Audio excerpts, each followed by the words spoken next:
através da DSTV, canal 707, Go TV, canal 92, TV Cabo, canal 12, e a todos que acompanham o nosso programa ao vivo através da nossa página do Facebook, que é Strong Life, onde podem participar no nosso debate de hoje, deixando as vossas opiniões em torno do tema proposto. No dia de hoje nós temos como tema o posicionamento dos líderes religiosos face aos últimos acontecimentos do país. Para debatermos em torno deste tema, temos convidados especiais, temos o reverendo Marcos Macamo, também temos o reverendo GC Maloa. Para já, queria saudar os meus convidados especiais, começando com o reverendo Marcos Macamo. Reverendo, saudações, seja bem-vindo ao programa Hora de Debate. Prazer estar aqui. Espero que vamos ter um debate clássico, construtivo e que possa, de facto, trazer elementos um pouco transformadores. Obrigado, reverendo Marcos Macamo. Reverendo GC Maloa, saudações. Seja bem-vindo ao programa Hora de Debate. Muita paz e graça, é sempre um privilégio estar na hora do debate. Saudações a todos aí em casa e que Deus possa nos ajudar a fluir naquilo que é o tema e a sua complexidade. Obrigado. Obrigado, reverendo GC Maloa. Obrigado, reverendo Marcos Macamo. A todos que acompanham o nosso programa através da nossa página do Facebook, também podem participar no nosso debate de hoje, deixando os vossos comentários, as vossas opiniões em torno do tema de hoje. Homens de Deus, antes de iniciarmos com o nosso debate, temos um vídeo que será a base da nossa primeira questão. É um vídeo da escritora Paulina Chiziano. Para já iremos conferir o vídeo e voltamos já. Nós fizemos o primeiro disco com muita dificuldade. Por quê? Porque as pessoas diziam, Paulina, como é que tu vais trabalhar com a Zagaia? Tira o Azagaia do teu grupo. Porque o Azagaia é aquilo. Eu disse, ei, vocês estão a falar com uma mulher de muita idade. A Zagaia é meu. Se eu tirar, olhem para a minha mão. São 5 dedos diferentes. Porque eu sou mãe. Cada um é João, outro é Maria, outro é Antônio. Quero lá saber os nomes que eles têm. Agora, vou ter que matar um para satisfazer a quem? Tivemos um primeiro disco muito sofrido. Essa história eu poderia contar qualquer outro dia. Por quê? Porque eu tinha o Azagaia comigo e eu disse, não, eu não vou cortar a minha mão. A Azagaia é meu. E sempre. Voltamos após ao vídeo da escritora Paulina Chiziano. Homens de Deus, temos aqui as declarações da escritora, que em algum momento ela trabalhou com o rapper Azagaia, prepararam um disco, mas no momento em que tinha que avançar, houve vários comentários em torno da participação de Azagaia, de que deveria tirar o Azagaia para ter uma parceria, para ter apoio. Começo com reverendo GC Maloa, sendo rapper também, que trabalha com a música. Como é que olha para essas declarações da escritora Paulina Chiziano? Para o tipo de sociedade em que nós nos encontramos, não são declarações que nos surpreendem.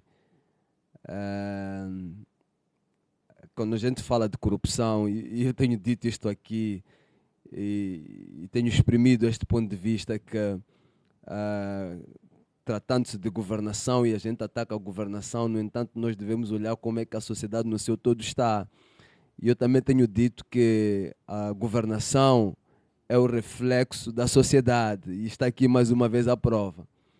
A mãe Paulina, ela traz aqui um aspecto que é do dia a dia de todo moçambicano que vai à procura do seu pão, que tem os seus interesses, mas que nos corredores precisa de deixar uma comissão com alguém para patrocinar aquilo que de mérito é feito com muito suor. É o que ela acaba explicando. No entanto, traz aqui algum tônica, vamos lá assim dizer, de gravidade do assunto, porque trata especificamente do Azagaia e numa altura em que a sociedade está sensível em relação à figura deste homem. Mas isto também não é segredo que a Azagaia era, por assim dizer, considerado persona non grata em várias hostes deste país. No entanto, pedir patrocínio a uma instituição, tendo a figura do Azagaia indexada, naturalmente, que traria algumas dificuldades. No entanto, ela afirma que as mesmas pessoas que diziam não coloque a Azagaia se queres nosso patrocínio, depois pediam-lhe 20% de comissão após a entrega do tal patrocínio da qual ela precisava. Isto aqui é grave, principalmente quando vem de uma senhora, de uma anciã, de uma mãe da envergadura da Paulina Chiziane. Quer dizer, nós temos coragem, não sei se está a perceber, Macambo, nós temos coragem, quer dizer, há um indivíduo que toma decisões dentro de uma instituição, de uma empresa, e tem coragem de ir para uma senhora como a Paulina Chiziane, de craveira internacional, e pedir comissão. Quer dizer, isto é um privilégio para qualquer instituição indexar a sua figura à Paulina Chiziane, independentemente de quem ela escolha. A Paulina Chiziane atingiu um certo nível de internacionalização, que se ela decide trabalhar com qualquer pessoa que seja, independentemente da sua imagem, figura, simpatia política, etc. Se ela decide que tem que trabalhar com um fulano de tal, nós temos que repensar 2 vezes no porquê que ela tomou aquela decisão e respeitar, porque ela tem autoridade acadêmica já agora, mas também cultural, literária, de fazer as suas escolhas, e nós não duvidamos que as escolhas dela artísticas são de facto passíveis. Mas quando alguém consegue, primeiro, imputar sobre com quem ela deve trabalhar ou não, segundo, pedir comissão, então a sociedade realmente está de rastos. Nós temos que fazer uma introspecção profunda em relação àquilo que nós pretendemos, que caminho que pretendemos seguir. Mas eu quero só terminar dizendo que ainda bem que ela não entrou nessa chantagem, fizeram um trabalho, eu escutei a música Vuca África, a música está muito boa, uma boa sonoridade, estou curioso em apreciar todo o projeto e espero que com aquilo que foi dito, com o trabalho que ela está fazendo, com a divulgação, possa aparecer pessoas de boa índole que realmente apoiem a obra e haja continuidade e seja muito bem sucedido para o bem da África, para o bem de Moçambique e também para a valorização da cultura como um todo. Obrigado, reverendo G.S. Maloa. Reverendo Marcos Macamo, que relações nós podemos tirar nessas declarações da escritora Paulina Chiziane?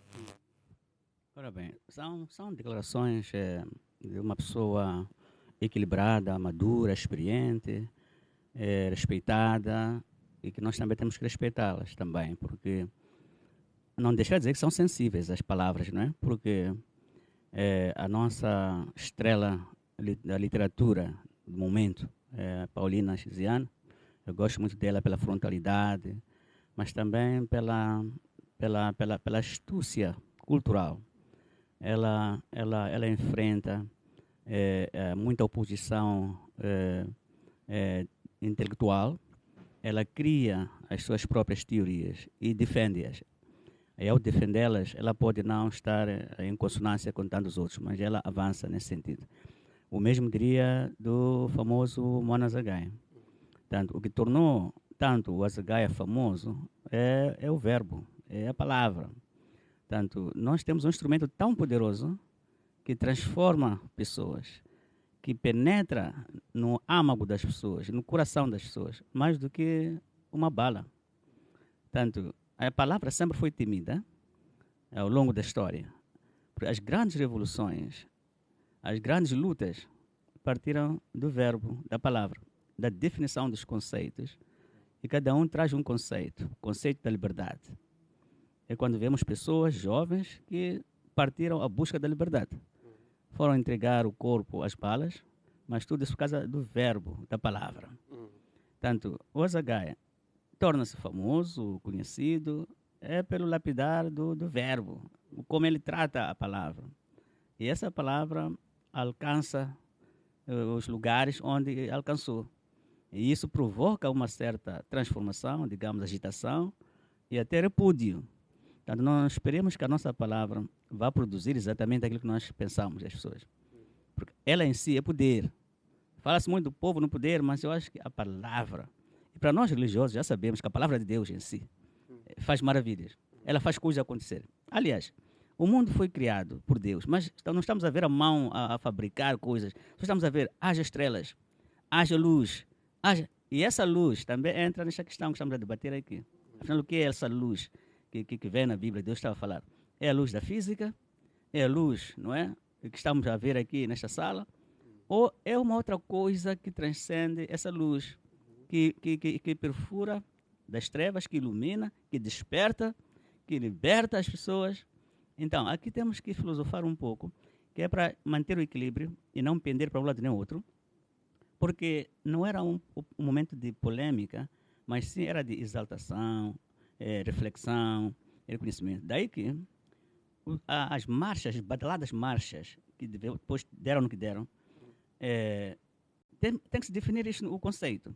Entre marcha, homenagem, manifestação, cada coisa tem suas nuances aqui. Então, houve de facto aquela agitação toda, porque volta à questão da palavra. É a palavra que atinge lugares mais longínquos que a própria arma não pode atingir. Daí que todos os estados do mundo estão sempre atentos e preocupados em gerir as mensagens que alcançam as mentes, tanto para o bem, assim como para a dispersão das ideias. Agora, quero com isto dizer aqui, este moço foi um gênio em termos de criatividade, também intelectualidade, porque ele soube dialogar sem atingir pessoas pelos nomes, mas que teve um impacto que agitou, que resultou, portanto, após a sua morte, nesta agitação, porque significa que tocou pessoas. Bom, nós não vamos aqui nos preocupar em por que ele teria feito isto, porque não deveria ter feito isto, porque a palavra é como a água, quer passar, tem que passar. Então, tapar o sol com a peneira é perder tempo. Vamos à razão. Qual era a razão? E qual é a razão dessas tais manifestações? São lícitas, ilícitas, positivas, negativas, e cada qual analisa no seu canto. Agora, o que eu quero dizer com isto é que este fenômeno veio despertar a nós todos, que afinal de contas, ao vivermos, passamos uma mensagem, de certa forma, e que essa mensagem cai aos tímpanos de várias pessoas de várias formas. É recebida de várias maneiras, é percebida de várias maneiras. Mas o que nós temos que tentar fazer aqui é, como religiosos, usar este momento para ensinar as pessoas como escolher coisas boas. As pessoas que passam no mundo plantaram alguma coisa. Como é que nós escolhemos e replantamos isto? Como é que tornamos este tal legado do grande Azagaia numa coisa edificadora, construtiva? Vai combater as comissões, que o reverendo está a fazer a referência, que vai combater aquelas intenções malignas, porque todos, afinal, queremos o bem. Todos queremos a paz, queremos a harmonia, queremos ver em justiça. Então, aquilo que foi bom, é melhor acolhermos. Agora, quando viemos para a vertente das manifestações, eu quero referir-me a um agente que eu pude ver no dia do funeral. Quando abordou a viúva, não sei se acompanharam, eu acho que ele falou com certo respeito. Eu estava muito atento. Não é normal uma viúva sair do carro e ir enfrentar um agente. Mas ele procurou se posicionar como ser. Eu disse, não, este senhor tem sentimento também. Outro, sim, está numa função, numa posição, em que deve fazer aquilo que tem que fazer naquele momento. Daí que a marcha tem na Europa, na França, na Itália, começa de uma forma pacífica. Eu não sabia que os brancos, entre aspas, partem vidros, queimam carros. Então, o ser humano tem este lado, nem que não sejam todos, um só na marcha, pode atirar uma pedra que vai prejudicar muita coisa. E a responsabilidade é daquela gente. Aquela gente tem que responder, porque o lugar dele, a posição, o pão dele está ali. Então, eles fizeram o que fizeram e aquilo nem tiveram aviso, pré-aviso. Então, eu quero dizer aqui, polêmicas à parte, mas vamos lá tratar aquilo que é essencial.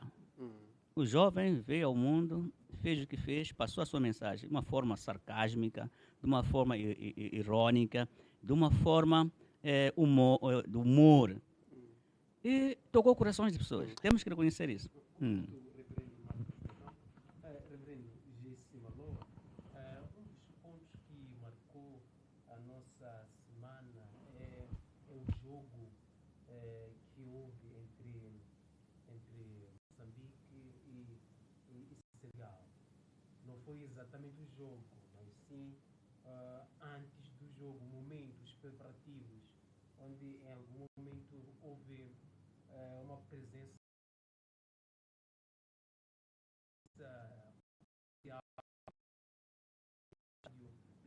de tudo. Há uma narrativa que advoga que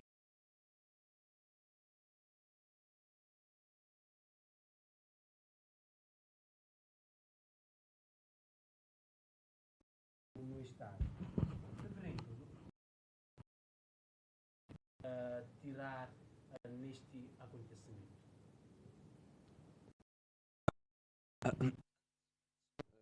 Entrar para essa questão, eu queria, se me permite, só fazer uma pequena observação em relação ao primeiro ponto.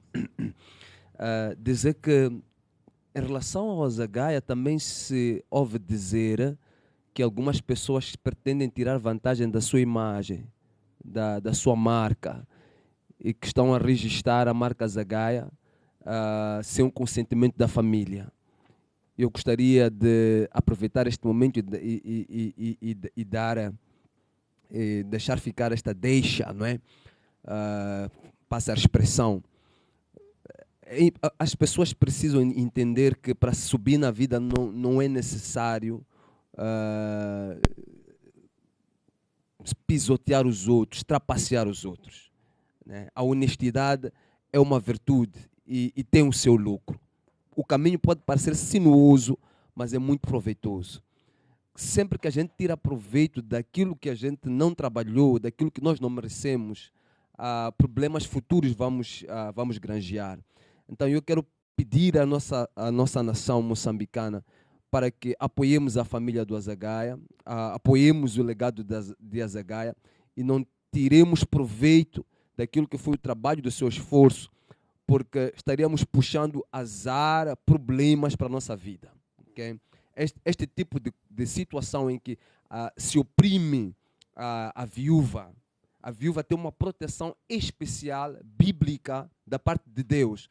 Então, oprimir a viúva, trapacear uma viúva, prejudicar uma viúva, é brincar, é se arriscar com Deus. Então, não façamos isso. Vamos deixar com que o legado da Azagaia seja mantido pela família, abençoar a viúva, as filhas e todos aqueles que amam e que trabalharam com ele. Indo à questão sobre o jogo, não é? Nós estamos a viver um momento de tensão e estamos atingindo um certo nível em que esta tensão fica difícil de conter. É como que alguém que vivesse numa zona muito perigosa e soubesse que a partir das 18 horas é difícil, é complicado andar. Ou que saísse com a sua viatura e tivesse que estar sempre a olhar para os retrovisores, porque há sempre o risco de alguém persegui-lo, raptá-lo. Enfim, estamos a viver numa nação em constante tensão, em constante conflito. E na teoria de paz e conflitos, nós aprendemos que o conflito é inerente à sociedade. Okay? Nós vivemos permanentemente em conflito. No entanto, este conflito precisa de ser gerível, precisa estar a um nível de socialização. O que está a acontecer, e vejo isto com muito pesar, é que as tensões estão se agudizando. E é triste quando essas tensões vêm exatamente de quem deveria amenizar, suavizar, zelar para que as coisas fossem pacíficas. Bom, eu não estaremos aqui no campo da especulação se disséssemos exatamente o porquê daquele aparato policial. Primeiro. Segundo, aparato policial, num contexto de acumulação populacional, de per si, não é problemático. Se esta fosse a doutrina policial.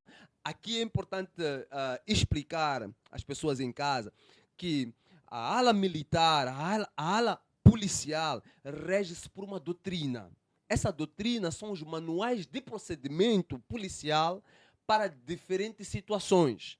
Então, os moçambicanos estão habituados a um aparato policial em eventos daquela envergadura.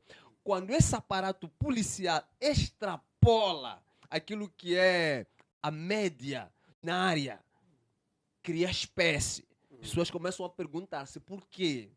Okay? Então, isto transfigura-se numa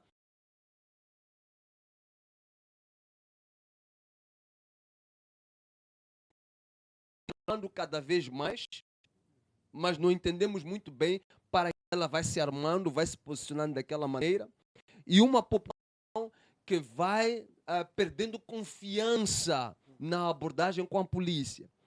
E isto é perigoso, porque, a ser assim, atinge-se um estágio em que a própria população, quando se faz presente a estas concentrações de massa, também vai preparando-se para confrontar a polícia.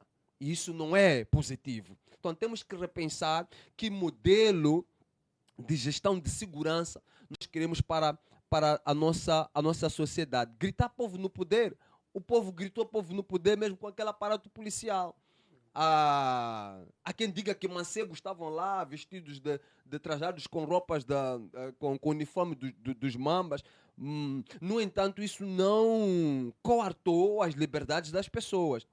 Houve episódios, por exemplo, de cidadão que queria se fazer a um WC, mas que depois virou ali um problema de segurança que não se sabe muito bem porquê. Portanto, este tipo de abordagens agressivas da parte policial para manter a ordem, para manter a segurança, ela é bem-vinda. No entanto, os níveis de tensão por parte da polícia, de abordagem policial contra posicionamentos populacionais, pode e tem o potencial de ser um tiro que lhe vai sair pela culatra. Obrigado, reverendo Jesse Maloa, reverendo Marcos Macam. Comentários, também respondendo a outra questão. O presidente da Renamo, o SUFO, trata a news por nosso presidente. Comentários, reverendo. Eu acho, volta a questão do poder da fé, do poder da palavra. Nós podemos olhar para as pessoas e considerá-las tão tirânicas ou bárbaras, violentas, mas temos que sondar o que está dentro do coração das pessoas. Eu posso ter uma mulher que eu considero ela muito esquisita, chata, mas talvez é um segredo qualquer que eu tenho que descobrir, que vai virar a definição que eu tenho na cabeça. Portanto, diálogo. Se nós, como sociedade, não temos espaço de dizer as coisas como elas devem ser ditas e de uma forma suave, não violenta, corremos o risco de regar ainda mais a violência. Se não termos espaço de semear a confiança, que olha, eles são polícias, nós somos o povo, um precisa do outro. E eu acho que a sociedade deveria ser muito mais amiga dos homens da lei e ordem, para apanharmos sono, dormirmos à vontade. Até as pessoas, quando discutem no quarto, costumam dizer, chama a polícia. Mostra que a polícia é importante. Mas também temos o nosso polícia, que é o nosso ser interior. Aquele que diz isto não, isto sim, até regula as nossas ações. Para mim, esse é o melhor polícia que está dentro. Agora, temos que também saber que a polícia não é arma, não é aquela violência toda, mas também é consciência, é aconselhamento, é um conselheiro, é um irmão, é alguém que também deseja o bem da sociedade na qual ele vive. É teu vizinho, que te cumprimenta logo pela manhã. Então, ele não vive só da arma, não come aquela arma. Ele precisa do abraço. Há momentos que ele deita lágrimas quando tem assuntos familiares, polícia, para dizer que é pessoa. Tudo que a pessoa tem esses momentos, constrangimento, furor, a polícia tem furor, momentos de furor, a população ainda mais, que são muitos. Então, será que as técnicas já esgotaram de formação de pessoas? Porque essa área é muito complexa. Cada situação exige uma formação específica. Os cães de raça, a brigada canina, temos que saber como se maneja aquilo, em que momento, em que circunstância, e quando é que o agente, por exemplo, passa do lado da força para o lado humano, que ele diz, eu não vou atingir esta pessoa, vou apenas conversar com esta pessoa, vou instruir esta pessoa, porque está a fazer isto errado. E, por exemplo, eu dei exemplo daquele polícia agente que falou com a viúva, eu estava atento a ver qual seria o comportamento emocional, mas eu vi que tem um lado da pessoa mesmo, mas tem um lado da lei e ordem, que recebeu ordens, talvez, que não deixa esse carro passar. E se tivesse deixado o carro, o problema tinha que responder. Então, temos que conjugar esses, mas sem perder o nosso sentido de ser humano. Ora, a nossa sociedade caminha, sim, para esta violência, mas não esqueçamos que somos o produto de violência. Para expulsar o colono aqui, houve violência. Quando chegamos aqui em 74, violência contra os europeus que estavam aqui. E alguns fugiram. Houve matança aqui. 16 anos de conflito, violência. Então, quem está a gerir a emoção e o espírito de violência para transformar o veneno moçambicano em vacina para todos os perigos que jazem sobre nós, moçambicanos? É preciso haver uma escola, uma conversa. Este programa está a fazer isso, acho eu, em que abramos os nossos corações para chamar as coisas pelos nomes. O que a nossa sociedade ainda não está a fazer. Agora, veio o Azagaia, falou o que falou. As pessoas interpretaram o que interpretaram. Mas será que houve espaço de sentarmos? Ó, Azagaia, o que estás a dizer com isto? O que é que os dirigentes estão a dizer em relação a você? Porque será que não há outras formas ou mecanismos verbais de protestar que não dependem apenas de violência? Porque homenagem a Azagaia, nós estamos a falhar. Temos que fazer um grande espetáculo em que todos os rappers fossem lá com uma letra específica em homenagem ao Azagaia, com velas acesas, evocar este talento, este nosso Bob Marley. E aí ficava uma lição mais clara, mais aberta, para toda geração. Então, a proposta do reverendo é um espetáculo e não uma marcha pacífica. Um lançamento de um livro, a interpretação das letras dele, até constar nos banners que andam aí, que não insulta, não ofende, mas cada qual interpreta aquilo, porque é um legado. Além das foras, balas, e os cães e tudo mais, isso já pinta a negro este cenário positivo todo de um talento que veio marcar uma geração. Então, estou a chamar a atenção outra vez. Será que estamos juntos como sociedade? Daí os aproveitamentos, não é? Porque basta uma pessoa tirar proveito. Manchou toda a carreira de um jovem tão brilhante. Diga-me, Massango, desde que o Azagaia passou, onde está a letra de um rapper em homenagem a Azagaia? Mas quando foi a vez do, como é que chamam na igreja, o angolano, o famoso codurista, pelo menos uma semana depois eu apanhei uma letra aí a imortalizar o igreja. E foi um funeral fantástico, multidões e multidões. Volta à questão da palavra. Como que gerimos a palavra na sociedade moçambicana? A palavra constrói, a palavra deixa, sabe? A palavra pode fazer uma esposa carregar trouxas 0 horas, voltar para casa. A palavra pode chamar de volta, era voltar a desarmar tudo e ficar a dormir ali. A palavra, não um disparo. Então, é preciso conjugar essas duas questões. O homem não é o homem só do corpo, é corpo, alma e espírito. E, reverendo, e como é que olha para essa questão do presidente da Renamo, Issoufo, ter tratado news para o nosso presidente? Sim, aliás, o presidente da Câmara também. Eu fui um dos que tive a sorte de chegar onde estava na Câmara em Santo Gira, no tempo dos conflitos. Vamos lá sentar com o da Câmara, passa a publicidade, ele já foi, que Deus o tenha. Porque, embora era conflito, mas ele fez alguma coisa nessa altura. Então, o que é que fez o da Câmara? Nesse dia, já estou a contar aquilo que eu vi. Serviu ali as jornalistas e tudo. Ele próprio às vezes servia ali, está a ver aquelas cervejas dos manicas.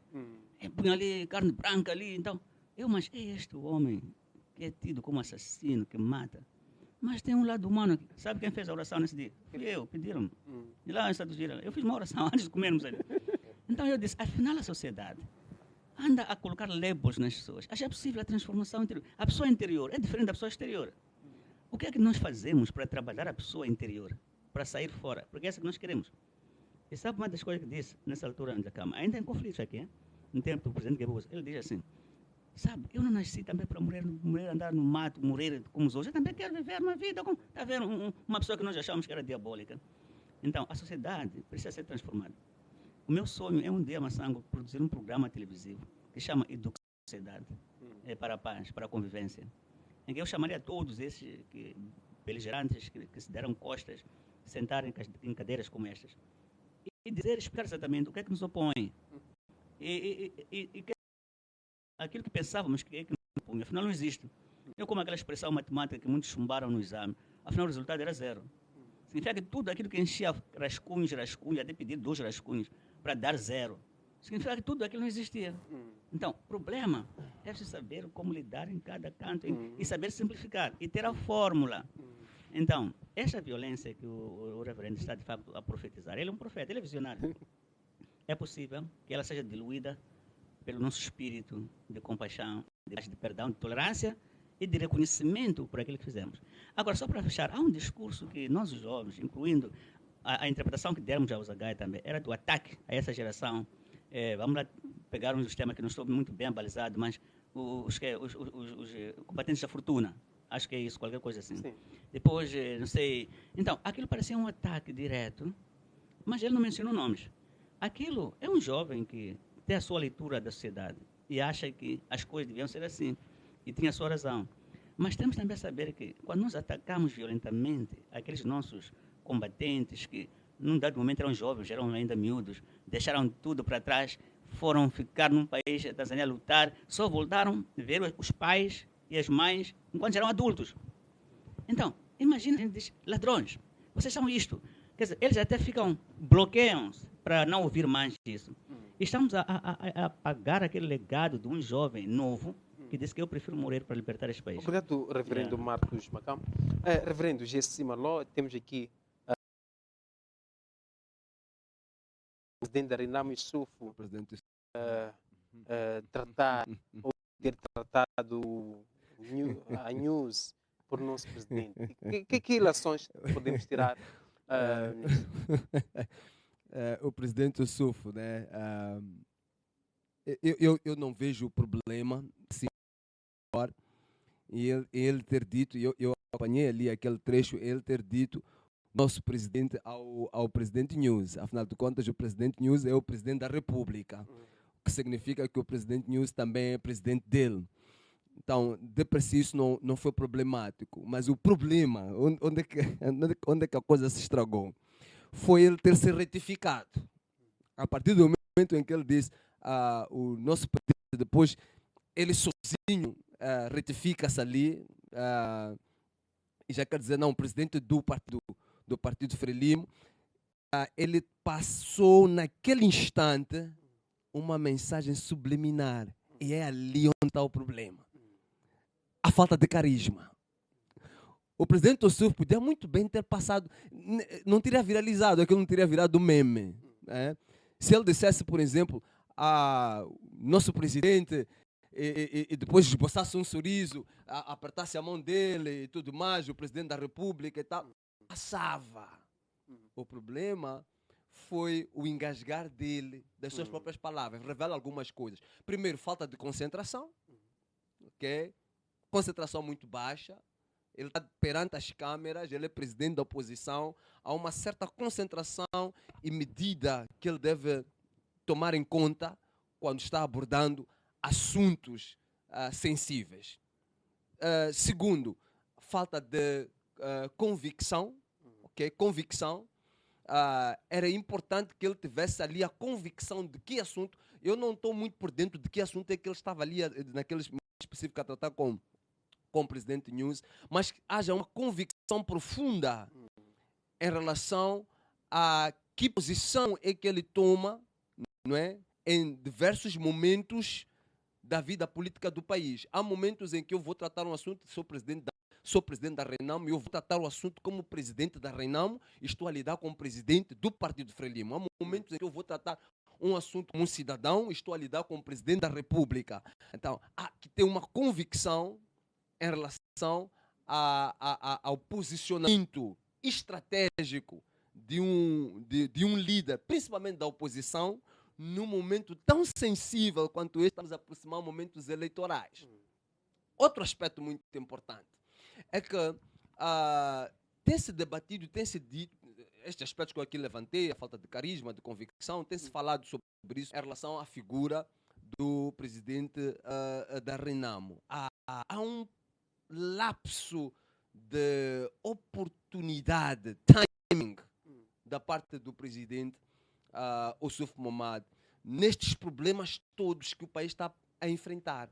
Nós não encontramos convicção própria que se transfigura em convicção do partido, tendo ele como presidente daquele partido.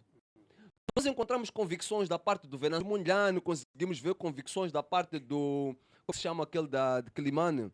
Do Manuel do Araújo, conseguimos encontrar convicção da parte do porta-voz da bancada do partido do Renamo, encontramos convicção de deputados e outros membros do partido, até mesmo da Liga da Juventude da Renamo, conseguimos encontrar convicções ali plasmadas, mas não encontramos liderança. Essa é a palavra que eu estava aqui à procura. Não encontramos liderança estratégica daquele presidente. E a pergunta que eu faço e deixo no ar é uma pergunta retórica. Acha mesmo que o Oussouf Momad tem condições de ganhar as eleições? Pela maneira como ele se apresenta, pela sua retórica, pelas convicções, pelo carisma, pela maneira como ele aborda os assuntos. Nós estamos num momento crítico aqui, estamos num momento de tensão no país. É importante que o presidente da oposição ele apareça e fale. É importante que você saiba o que ele pensa, o que ele diz sobre o assunto, o que ele fala sobre a economia. Qual é o posicionamento da sua cultura? Qual é o posicionamento do presidente? Isto é uma espécie de pré-campanha até. É uma espécie de pré-campanha. Porque as pré-campanhas não iniciam exatamente naquele momento em que há momentos que antecedem, que a gente já vai sabendo que não. Ele pensa assim, ele tem convicção Y, em relação a assuntos religiosos, ele pensa assim. Em relação a assuntos culturais, ele pensa assim. Em relação ao Azagaia, ele pensa desta maneira. Em relação às manifestações, ele tem esta convicção. Mas ele não é um indivíduo estruturado. Não é. Não tem condições. Ele não vai convencer o eleitorado moçambicano. Isto é crítico para um partido como o Renamo, que pretende governar esta nação. Okay? Então, aquele momento específico foi apenas o cair do pano, ou do véu. O pano vai ser muito grande para a dimensão do presidente Oussouf. Vamos lá minimizar. Cair do véu sobre aquilo que todos nós já sabemos. Então, cabe à própria Renamo, a sua liderança, ao próprio Oussouf Momad como líder também, porque não está tudo perdido. Eu já ouvi muitos pronunciamentos em relação ao que aconteceu. Alguns têm dito que ele é um indivíduo que já foi comprado, porque recebe por aí o tal $1 milhão por parte do governo, e daí que há acordos de panos quentes que ele tem traçado com o partido na posição. Okay? Eu não vou entrar muito para esse debate, porque eu não gosto muito de especular. No entanto, há uma necessidade premente e urgente da parte do Oussouf Momad de se apresentar de fato como um líder de um partido de oposição, porque não há oposição em Moçambique. Isso está mais do que claro. Vamos lá esquecer que há oposição. Aqui só temos um único partido com um único líder que é objetivo, sabe exatamente o que quer, está a trabalhar para ganhar o que quer. O resto é aquilo que nós estamos a ver. Reverendo, Jesse Malo, antes de passar para o reverendo Marcos Macam, tendo em conta que o reverendo afirmou que não há oposição em Moçambique, qual seria a sua proposta para nós termos uma oposição bem forte, com um líder, com pujança política? Não, as propostas já estão colocadas na mesa. Nós somos um Estado multipartidário. As propostas já estão lá. Nós estamos a obrigar por assim dizer, reverendo Macamo, nós estamos a obrigar a sociedade civil, o CDD, o CIP, né, a sociedade civil, a fazer papel de oposição. Nós estamos a obrigar a juventude. Não estamos a obrigar a juventude a fazer papel de oposição. Não pode. Nós estamos a obrigar, às vezes, os líderes religiosos a fazerem papel de oposição. Não pode. Não pode. Nós não somos políticos. Os jovens, muitos desses jovens que manifestam e por aí em diante, se calhar nem queriam estar naquela posição, queriam estar a fazer outras coisas. Mas quem é o que os representa? Qual é a voz que clama por eles, que vê os assuntos, né? Que abana a estrutura? Porque a concorrência ela é muito importante para o desenvolvimento. Tu não desenvolves uma economia, não desenvolves uma ação se não há oposição. Obrigado, reverendo G.C. Maló, reverendo Marcos Macamo. Será que em Moçambique nós temos oposição? E também, respondendo a outra questão, as bancadas da oposição botaram a sessão plenária da Assembleia da República, me refiro ao partido MDM, também ao partido RENAM. E em algum momento o partido RENAM levantou discos como forma de protestar contra a discussão da proposta de revisão da lei eleitoral, que a mesma lei em algum momento acabou sendo aprovada essa revisão pelo partido Frelimo, mesmo sabendo que a oposição não estava lá. Reverendo. Primeira questão é o que é posição e o que é oposição. Nós estamos numa posição ou numa oposição? Dentro da família, há uma posição ou há oposição? Qual é o benefício da oposição e qual é o valor da posição? Porque todo homem que vive no mundo tem que ter uma posição. Agora, quando alguém não concorda, você está numa oposição. Oposição não é necessariamente algo contrário ou mal. É uma outra forma de colocar a mesma coisa. Então, importa saber, precisamos de oposição para o quê, e como que se faz essa oposição. E essa oposição virá de fato libertar ou virá complicar as coisas. O interessante não é posição em posição, é aquilo que nos vai fazer viver. Viver na esperança, viver na alegria, viver na paz, viver naquilo que o ser humano aspira e almeja. Viver na vontade de Deus. Todos nós podemos ser oposição. Quem sabe, dentro dos próprios partidos, tem lá pessoas que estão na oposição. E essa oposição que faz com que esses partidos consigam andar. Não vamos, por exemplo, quem me garante que num partido, durante as eleições, não há quem vote pelo partido, sendo um grande militante dentro desse partido? O voto é secreto. Então, a questão não é só de posição na posição, é de objetivo a alcançar. Aquilo que eu, como ser, como cidadão do mundo, quero. Como meus valores e direitos inalienáveis que Deus me concedeu ao sair do ventre da minha mãe. Então, toda pessoa luta para isso, para o bem-estar. Agora, será que somos perfeitos? Existe partido, governo no mundo perfeito? Ou jogamos as peças de xadrez que favorecem o jogo, não é? Usando a inteligência, usando a astúcia, usando tudo que Deus nos deu para podermos existir e coexistir. Portanto, eu volto à questão da sabedoria, questão da convivência, da harmonia social. Quando olhamos para os jardins, olhamos para os mares, o globo, tudo encaixa-se numa coisa. Você vai à floresta, ver que cada coisa tem sua função. A formiga não está a passear ali, mas tem a sua função ali. Então, é tudo isso que torna o mundo, o cosmos, existente. Agora, se uma coisa ali deixa de fazer o seu papel ali, começa a ver a erosão, a degradação, deixa você ver uma árvore está a cair. Então, onde está o equilíbrio social? Onde estão os nossos intelectuais? Um deles é o reverendo aqui.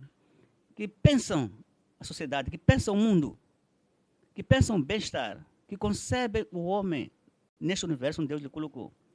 Como restaurar esta existência humana em equilíbrio?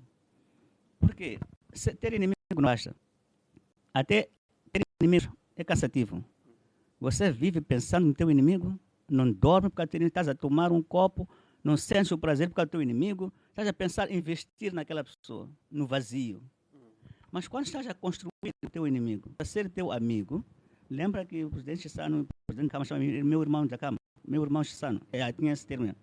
Só esse termo de meu irmão, não acha que mudava muita coisa? Põe as nossas cabeças a dizer, mas afinal o que é isto? Porque nós concebemos uma coisa inexistente.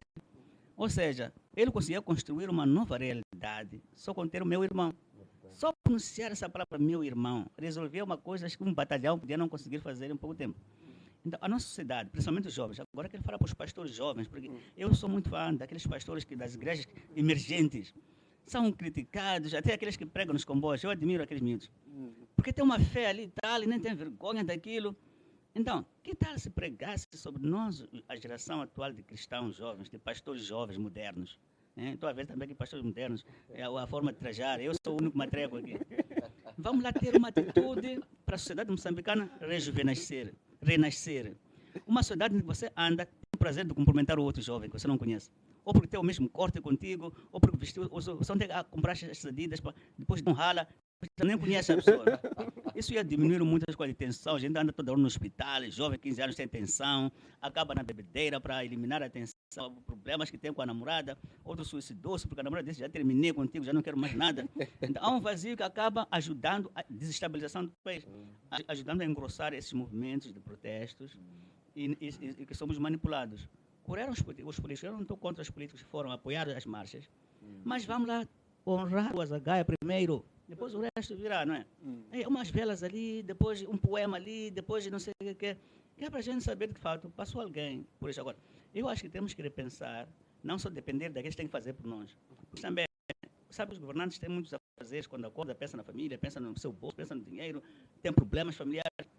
Ele não vai só aguentar servir a nós, ele também precisa ser apoiado. Então, vamos lá fazer uma parte, mostrar ao governo que nós estamos a fazer isso. Corrijam. E não deixar que eles façam tudo, nós só vamos corrigir. Isso não, isso não. A força está cá. Resgatando essa coisa de povo no poder. É uma coisa ambígua. Por quê? Porque assusta. Sabe como que assustou? Foi com aquelas manifestações no outro ano, em que houve muitos pneus na rua. Então, isso é que atrapalhou muito o governo e o Estado, quando houve manifestações. E a única tática da lei e ordem é prevenir. Porque aquela marcha podia ter corrido muito bem, mas alguém podia ter atirado uma coisa a incendiar sem saber perceber quem foi. E a polícia seria vista como fraca. Agora, volta à questão. Temos a formação policial, intelectual. Sabe que eu perdi-me numa das ruas da Inglaterra, quando estava a estudar lá. Andei a altas noites, era para sair do colégio, cansado de dormir, sair das 18. Apanho alguém que segue, a paisana, um carro a paisana. Dou voltas, ele está sempre a me acompanhar. Depois ele insistiu, não sei como me convenceu a entrar no carro. Eu entrei no carro, começa uma conversa animada. Mas tu quer a tua namorada? Tem uma namorada aqui? Onde é que fica esse Moçambique? Afinal, estava a fazer a gravação de tudo aquilo. Acabou vendo que este miúdo não tem nada de criminoso.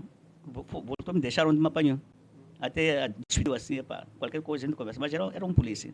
Está a ver as condições e o nível dos outros países. Agora, nós aqui ainda não estamos nesse patamar de usar outros meios alternativos mais humanos para poder conter as situações. Aqui é pneu aqui. E teria muitos grandes estragos ali. E o próprio Azagaia, onde está, não estaria feliz com essa coisa. Então, nós como religiosos, acho que devemos trazer uma outra abordagem, uma outra forma de ver o mundo, em que não há violência, mas nós fazemos algo para que essa violência seja eliminada. Esse é o grande desafio que nós temos. Obrigado, reverendo Marcos Macam. Reverendo Jesse Maloa. A Frelimo diz que a oposição não está preparada para o debate democrático. Por isso, aprovou os instrumentos, mesmo na ausência das outras duas bancadas. Comentários em torno da discussão, da proposta de revisão da lei eleitoral. É retórica política, não é? É retórica política. Nós não vamos esperar que seja a Frelimo a dizer que a Renamo está preparada também, não é? Mas eu acho que o problema aqui não é basicamente do preparo ou não. O problema é o que está por detrás, não é? O que está por detrás desta revisão pontual constitucional, não é? E é isto que deixa todos um tanto quanto estupefactos, não é? Há que perceber aqui algumas coisinhas, né? Eu vou tentar ser assim um bocadinho célere, porque a abordagem é muito profunda. E só este tema acho que levava o programa inteiro para falar sobre ele. Mas há uma revisão constitucional que acontece da introdução de aspectos que têm que ver com a descentralização. Porque o grande cerne da questão aqui é a descentralização, a quando das negociações que são feitas para a manutenção da paz em Moçambique. Destes acordos, a revisão constitucional depois estipula no seu artigo 270, quando fala sobre descentralização, que a descentralização tem como objetivo organizar a participação de cidadãos na solução dos problemas próprios da sua comunidade, promover o desenvolvimento local, o aprofundamento e a consolidação da democracia no quadro da unidade do Estado moçambicano. E no número 2 do mesmo artigo diz que a descentralização apoia-se na iniciativa e na capacidade das populações e atua em estreita colaboração com as organizações de participação dos cidadãos. E no 270B, na linha A do número 1, diz que os órgãos de governação descentralizado, diz que a descentralização compreende os órgãos de governação descentralizada, provincial e distrital. Portanto, há uma diretiva constitucional que nos leva, de fato, a eleições que vão até ao nível distrital. A questão do teto do prazo para a eleição, né, do presidente, que é outubro de 2024, também é de lei. No entanto, há uma pressão aqui para que não se cumpra com os prazos pré-estipulados, ou que haja uma alteração de 18 meses, acho que foi de 18 para 15 meses da convocação, das eleições. E a questão que se coloca aqui é por que desta pressão, por que se pretende fazer esta redução? O que é que está por detrás? E se invoca é que há tendências de se mudar alguns artigos estruturantes no que diz respeito ao regime presidencial, eleição do presidente, e com a mudança desses artigos, implicaria que o presidente da República em exercício pudesse prorrogar por mais um mandato, ou mais dois, ou infinitamente. E isto não é da vontade dos partidos da oposição. Pois então, não sendo da vontade dos partidos da oposição, o meu comentário específico em relação à questão do sufrágio universal, até me socorrendo na própria Constituição, no seu artigo 73, ele coloca ali algumas diretivas muito importantes a citar e a saber. Eu vou pedir aqui só um pouco de paciência, só para eu poder fazer aqui a leitura deste artigo. Ela diz o seguinte. Já estou lá. O povo moçambicano exerce o poder político através do sufrágio universal, direto, igual, secreto e periódico para a escolha dos seus representantes por referendo sobre as grandes questões nacionais e pela permanente participação democrática dos cidadãos na vida das nações. O que significa que estas questões estruturantes, elas devem ir a referendo. 3 meses que se dá nesta derrogação de tempo, né? E se nós olharmos para aquilo que são os prazos colocados para a apresentação de proposta de revisão constitucional, primeiro tem que se criar uma comissão ad hoc. Segundo, a apresentação de uma proposta de revisão constitucional pelo Presidente da República. Depois, em função da complexidade e a dimensão da revisão, a Assembleia pode constituir esta comissão e que aprova que é aprovada pelo regimento. Depois temos a questão dos prazos, que a alteração deve ser depositada à Assembleia até 90 dias antes do início do debate. O que significa que esta revisão, para ser debatida, tem que ser submetida à Assembleia 90 dias antes. Depois temos a questão das formas. Tem as propostas ou projetos de revisão devem indicar os artigos, tem que rever os sentidos de alterações, por aí em diante. Depois tem a própria distribuição. E tem os prazos que têm que ver com os exames que se fazem aos mesmos documentos. Depois a comissão faz um debate interno e harmonização das diferentes propostas apresentadas. Depois há uma adoção da proposta da revisão constitucional pela comissão ad hoc. E depois temos a submissão da proposta da revisão a um amplo debate. E aqui entra um aspecto muito importante. É que se isso já está plasmado pelo artigo 300 da Constituição, que de certa maneira blinda certas questões constitucionais. O que é que este artigo 300 diz? Rapidamente, ela diz assim: as leis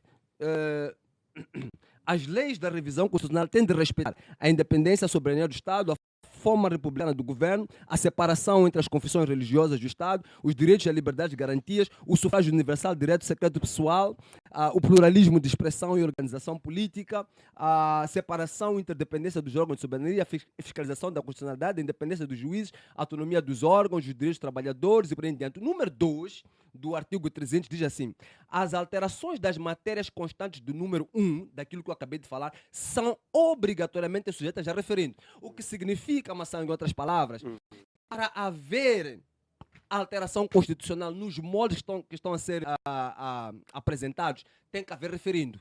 Para haver referendo, tem que se passar por um censo. Tem que ser, porque uma das questões também para um referendo ser válido, acima de 50% dos que estão elegíveis, ou melhor, daqueles que podem eleger, precisam de fazer de depositar o seu voto. Questão simples matemática.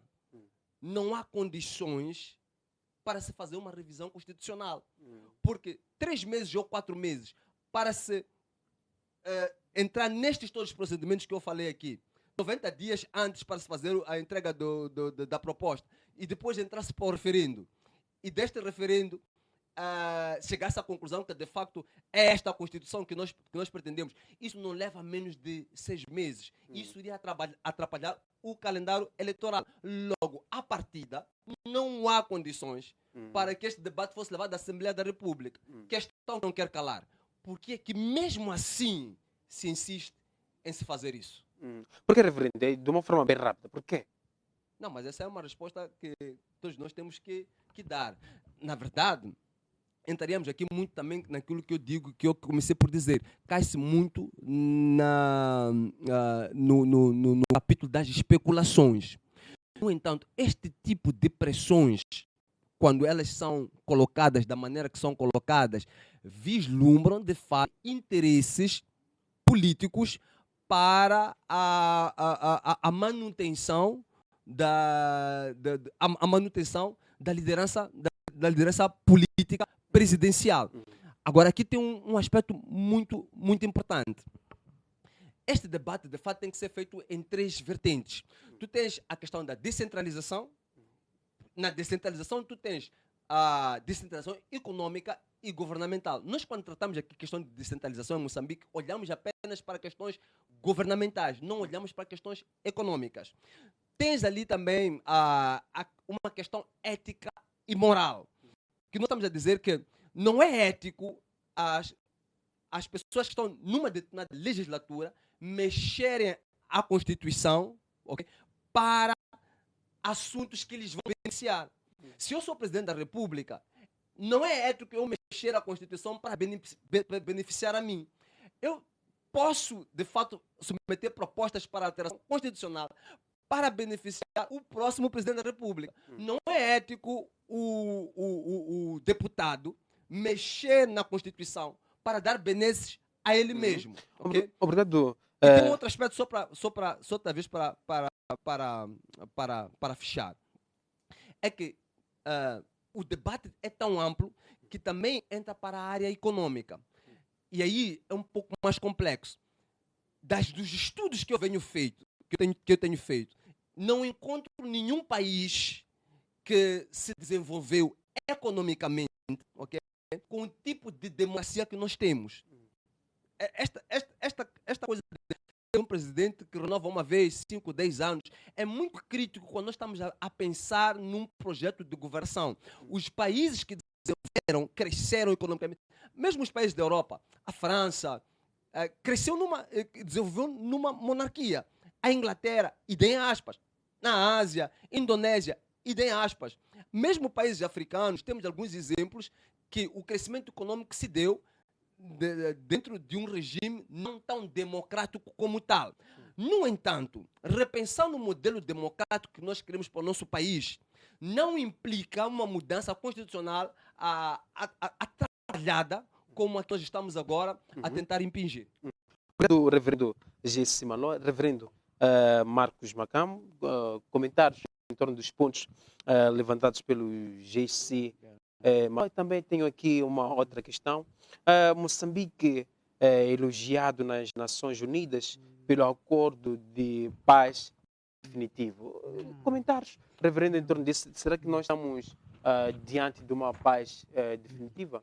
Não, eu acho que no meio de tudo isto que estamos a viver, há coisas que o mundo fica surpreso quando vê de Moçambique. Agora, cabe a nós justificar isso com ações de sapiência e vontade, mostrar vontade ao mundo que afinal, porque nem todos os problemas que nós atravessamos são originados por nós. A conjuntura, desde a independência, houve sempre uma mão de fora que quer usar-nos como manequins. E os mais fracos, infelizmente, são usados. Quem sabe até hoje. Agora, essa questão da paz, em poucos países da África, existe um modelo como o nosso, porque estamos a ver o Congo. Desde quando que o Congo, M23, são movimentos que nunca acabam. Assinam um acordo esta semana, próxima semana, a guerra retoma. E estão a sofrer as populações. Moçambique, em pouco tempo, acelerou. Se estamos em baixo, é por nossa culpa e interferências e esse espírito individualista de que eu não posso sacrificar. Nós temos orgulho de falar dos homens libertadores de 25 de setembro, a geração de 25 de setembro, que sacrificou. Agora, quem sacrifica hoje? Os outros, como estava a dizer o Maló. O importante, como religiosos, é você dizer, não sou eu primeiro, eu faço para os outros. Ainda bem que a Semana Santa, que Cristo entrega-se e morre pelos outros. Ele já não está aqui, mas morreu por nós. E ainda falamos dele. Agora, essa questão de paz, eu dou muita glória ao Mondlane, Eduardo Mondlane. O primeiro moçambicano a pisar nas Nações Unidas, ao nível do topo, é moçambicano, que até andava a escrever cartas para pedir independências dos países da África. Os Camarões, ele andava nos países e formalizava cartas a pedido de independência. E ficaram independentes, tantos outros. Até conheceu o Nyerere. Então, o Mondlane já esteve nas Nações Unidas, ou seja, Moçambique já esteve lá como exemplo, lá nas Nações Unidas. Portanto, é nossa casa lá, já estivemos lá. E Mondlane recitou de volta nas Nações Unidas. Quem sabe já teria sido o líder das Nações Unidas, como Gutierrez, o Mondlane. Não somos tão quaisquer como nós pensamos. Moçambique não é qualquer, mesmo está na África do Sul, domina o mercado ali, o know-how, ele que está a comandar aquilo. Não é por acaso essa xenofobia toda. Onde é que está a falhar? Eu volto à questão do próximo. Questões de política, reverendo Mauro. Na política você joga para si, não é para o outro. Dizíamos nós que o poder não se entrega, o poder conquista-se. Então, ali é casa do poder também, ali. Casa do povo, mas é casa do poder. O poder tem que ser conquistado e mantido. Então, se a oposição voltar um dia a ter a maioria, vai fazer de tudo exatamente o que está a acontecer hoje, para preservar aquele lugar. Agora, o que não deve acontecer é o povo sofrer os danos, as consequências disso. A política é o que é a política? A política é a polis, é a organização da vida do povo, para as pessoas terem uma vida melhor. A separação das coisas ali, dos poderes ali, não é? Então, nós temos que ter muita paciência de enquanto os outros fazem o seu papel, nós como sociedade, como igreja em particular, porque eu estou a ver que a igreja também não deve dormir apenas na questão do dízimo, dos milagres. Ela deve ser interventiva, ler estas leis que ele acabou de ler, para ter substância naquilo que faz, que fala, para ter credibilidade, porque muitos pensam que a igreja não tem esse olho, esse know-how das coisas. E a igreja, para estar na cidade, tem que conhecer know-how, ter know-how. Ela orienta. As independências de África foram mentoradas pelos primeiros estudiosos, bolseiros africanos. que foram à Europa, à América, e voltaram para aqui. Agora é a nossa vez. E formaram os movimentos a partir da igreja. Onde está esta igreja agora, nessa situação toda? Está no parlamento para dizer, ei, brothers, alto aí, a igreja. Então, ela tem que também conquistar o seu lugar, não deixar a sua função para os outros, a igreja. Porque se a igreja não falar, não fazer exercer o seu papel será usurpado em seu nome. Então, esses jovens todos, pastores, que eu estou falando, missionários, têm que ter essa visão de qual é a sociedade que queremos equipá-la para enfrentar, não só estar a escutar o barulho do parlamento, mas também ter palavra de coisa. Agora, a última questão que tu colocaste, de facto, é esta de que eu estava a falar do parlamento, né? Da lei. Sim, olha lá. Se alguém faz algo, pensa que está a fazer bem para o povo, quer se manter ali.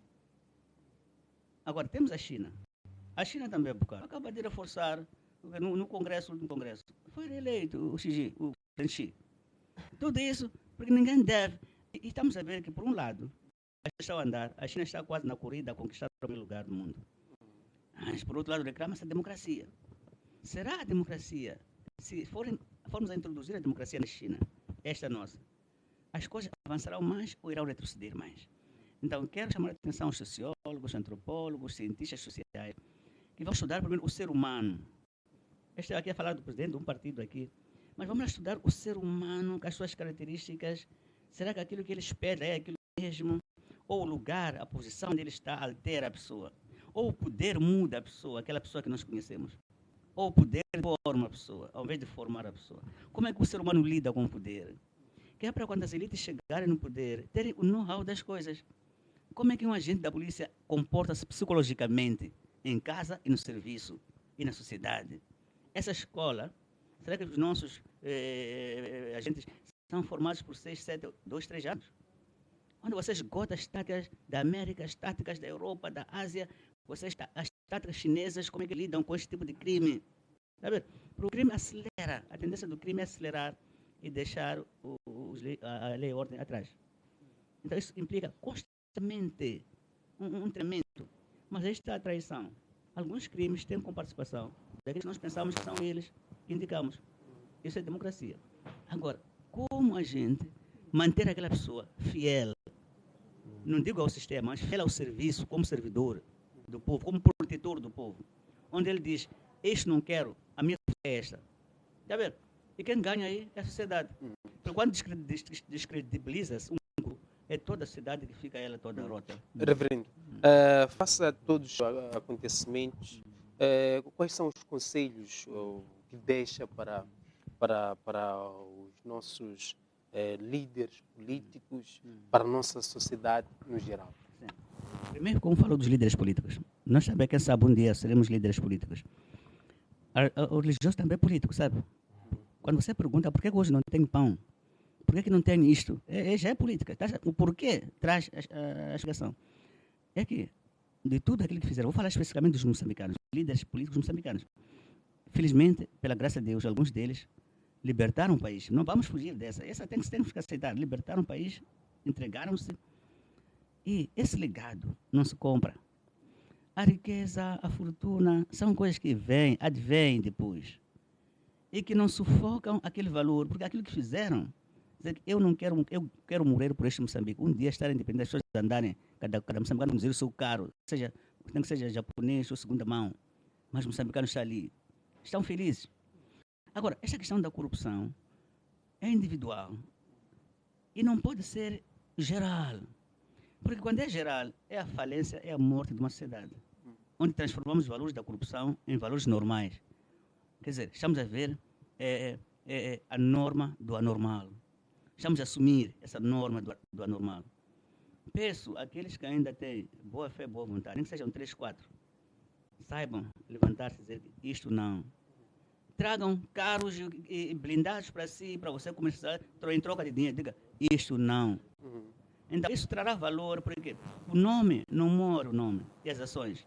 Mas a riqueza toda dos municípios e como chamam, condomínios que nós temos, isso vai desaparecer num dia. Mas aquilo que você fez pela pátria não desaparece. Então vamos ensinar a geração vindoura a pôr em primeiro lugar o valor do ser e não do ter. Você tem, se não é aquilo que é dentro do coração, você não é nada. Então, o que nos trama agora é que o estrangeiro descobriu que aquela gente, quando eu atiro uma peça, vão lutar e deixar o povo. Aquele povo vai se matar se eu atirar uma pecinha de nada ali. E começa a nos julgar. E essa colonização é mais pesada do que aquela do colonialismo português. Marcos Macam. Passo agora para o reverendo G.C. Maló. Reverendo, respondendo à última questão, também colocando as últimas considerações. A dívida pública interna agravou-se de acordo com os dados do Banco de Moçambique. Comentários em torno disso. Em 30 segundos, deixando as últimas fazer um comentário dessa pergunta em 30 segundos, mas já era expectável, né? O país está com problemas, tá com problemas de fluxo monetário, né? E naturalmente, se o governo não consegue, através das suas políticas monetárias e fiscais, principalmente das suas políticas fiscais, fazer a arrecadação de receitas, vai ter que socorrer-se à banca comercial. E isso vai, com certeza, imediatamente transfigurar neste aumento do endividamento. Infelizmente, este é um problema econômico,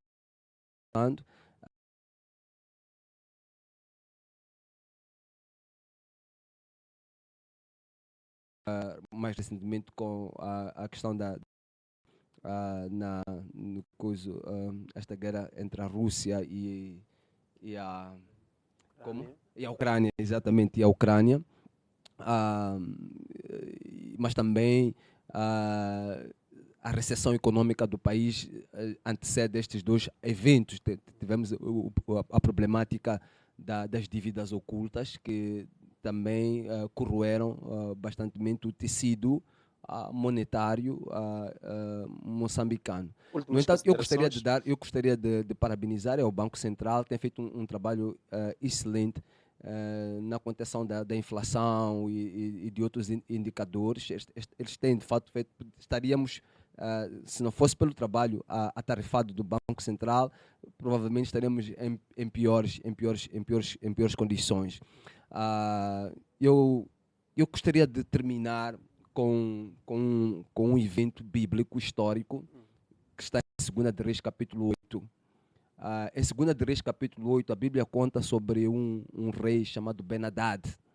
Ben-Hadad era o rei da Síria, ele fica muito doente.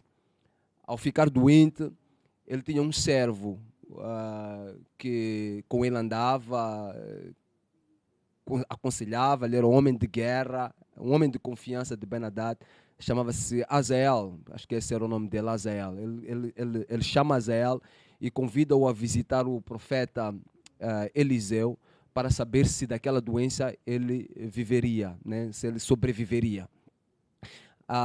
Azael, encontrando-se com Eliseu, faz a pergunta: olha, o rei Ben-Hadad quer saber se ele vai sobreviver desta doença. E Eliseu dá-lhe a seguinte resposta: com certeza ele viverá, mas certamente morrerá. Okay? A resposta que ele dá é que Ben-Hadad não haveria de morrer de facto pela doença, mas que de fato ele iria morrer de uma outra maneira. E a cara de Eliseu, a Bíblia diz que a cara de Eliseu se entristece de tal maneira que Azael fica preocupado e pergunta: por que estás assim tão triste? E ele dá a seguinte resposta: diz, eu vi, o Senhor me mostrou que tu serás rei da Síria e que tu vais entrar sobre Israel, vais matar muita gente e vais arrancar do ventre das mulheres os seus filhos. Então, Azael dá uma resposta muito curiosa. Diz: como é que poderei fazer isso? Eu não passo de um cão servo do meu rei. Que Azael, naquele momento específico, ele não tinha nenhuma posição de proeminência na governação. Ele considerava-se um ninguém.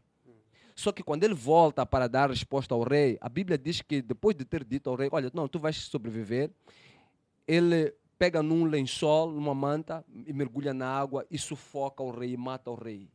No dia seguinte, ele se torna rei no lugar de Ben-Hadad. O que é que nós aprendemos aí com essa história?